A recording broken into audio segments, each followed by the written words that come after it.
Justice Yahya Afridi साहब ने आते ही फुल टॉस पर जो है छक्का मारा है और हुकूमत के अरमानों पर जो है वो पानी फेर दिया। इमरान खान साहब की जो रिहाई है अनकरीब जो है वो हो जाएगी। हुकूमत ये सोच रही कि जस्टिस याहिया अफरीदी साहब जो हैं वो उनके अरमानों पर पानी नहीं फेरेंगे। आज आसिफ अली जरदारी साहब और शहबाज शरीफ साहब के माबैन बहुत अहम मुलाकात हुई है और सबसे पहले हम आपको बता रहे हैं कि आइंदा आने वाले दिनों में हुकूमत जो है वो जजेस की तादाद जो है वो बढ़ाने जा रही है। अस्सलाम वालेकुम नाज़रीन, मैं उम्मीद करता हूं आप लोग खैरियत से होंगे। जस्टिस याहिया अफरीदी साहब ने आज हलफ जो है वो उठा लिया है और वो अब सुप्रीम कोर्ट ऑफ पाकिस्तान के जो हैं वो जज जो हैं वो बन चुके हैं। अब चीफ जस्टिस सुप्रीम कोर्ट जो हैं वो जस्टिस याहिया अफरीदी साहब हैं। जस्टिस याहिया अफरीदी साहब ने आते ही फुल टॉस पर जो है छक्का मारा है और हुकूमत के अरमानों पर जो है वो पानी फेर दिया है। प्रैक्टिस एंड प्रोसीजर कमेटी बनाई गई थी जिसमें उस वक्त के चीफ जस्टिस जनाब काजी फायज ईसा साहब ने जस्टिस मुनीब अख्तर साहब की छुट्टी करवाई थी और जस्टिस अमीनुद्दीन साहब को इस कमेटी में शामिल किया था। जस्टिस याहिया अफरीदी साहब का आज पहला दिन था और जस्टिस याहिया अफरीदी साहब ने अपने जो स्टार्ट किया है, उन्होंने अपना जो लिया है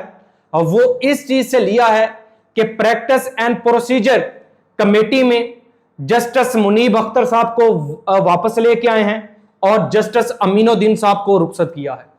और ऐसे में हुकूमत के हलकों में जो है वो बाकायदा तौर पर एक खलबली जो है वो मच चुकी है, क्योंकि हुकूमत ये सोच रही थी कि जस्टिस याहिया अफरीदी साहब जो हैं वो उनके अरमानों पर पानी नहीं फेरेंगे। इस पर आज आसिफ अली जरदारी साहब और शहबाज शरीफ साहब के माबैन बहुत अहम मुलाकात हुई है और कुछ चीजें जो हैं वो डिसाइड कर ली गई हैं जो कि सोर्स हमें बता रहे हैं। और सबसे पहले हम आपको बता रहे हैं इस प्लेटफॉर्म के थ्रू कि आइंदा आने वाले दिनों में हुकूमत जो है वो जजेस की तादाद जो है वो बढ़ाने जा रही है, क्योंकि काजी फायज ईसा साहब के जाने के बाद हुकूमत के जो टिल्ट वाले जज हैं वो एक नंबर जो है वो खत्म हो चुका है। इसलिए हुकूमत जो है किसी ऐसे बंदे को उनकी जगह पर जज जो है वो अब लाएगी सुप्रीम कोर्ट ऑफ पाकिस्तान में, जिसकी टिल्ट जो है वो हुकूमत की तरफ होगी। दूसरी तरफ अली अमीन गंडापुर साहब के हवाले से सोर्स बता रहे हैं कि ये जो बुशरा बीबी की रिहाई हुई है और इमरान खान साहब की बहनों की रिहाई हुई है, ये अली अमीन गंडापुर साहब की वजह से हुई है और ये एक डील का नतीजा थी जिसकी वजह से इनकी रिहाई जो है वो हो चुकी है। हुआ कुछ यूं था कि जब अली अमीन गंडापुर साहब अपना एहतजाज लेकर इस्लामाबाद गए थे तो अली अमीन गंडापुर साहब से मुक्तदर हलकों के कुछ लोगों की मुलाकात हुई थी, जो कि हमारे जराए बता रहे हैं। और अली अमीन गंडापुर साहब ने इस चीज की श्योरिटी जो है वो हुकूमत से मांगी थी कि फिलफोर बुशरा बीबी की रिहाई की जाए और इमरान खान साहब की बहनों की जो है वो रिहाई अमल में लाई जाए। तो इन लोगों की जो है वो रिहाई जो है वो हो चुकी है। अब अली अमीन गंडापुर साहब ये फरमा रहे हैं, खुद बहुत बड़ा बयान जो है वो अली अमीन गंडापुर साहब दे रहे हैं कि इमरान खान साहब की जो रिहाई है वो अनकरीब जो है वो हो जाएगी। इट्स मीन अली अमीन गंडापुर साहब का मुक्तदर हलकों से जो है वो राब्ता है और आइंदा आने वाले दिनों में इमरान खान साहब की भी रिहाई जो है वो हो सकती है। उधर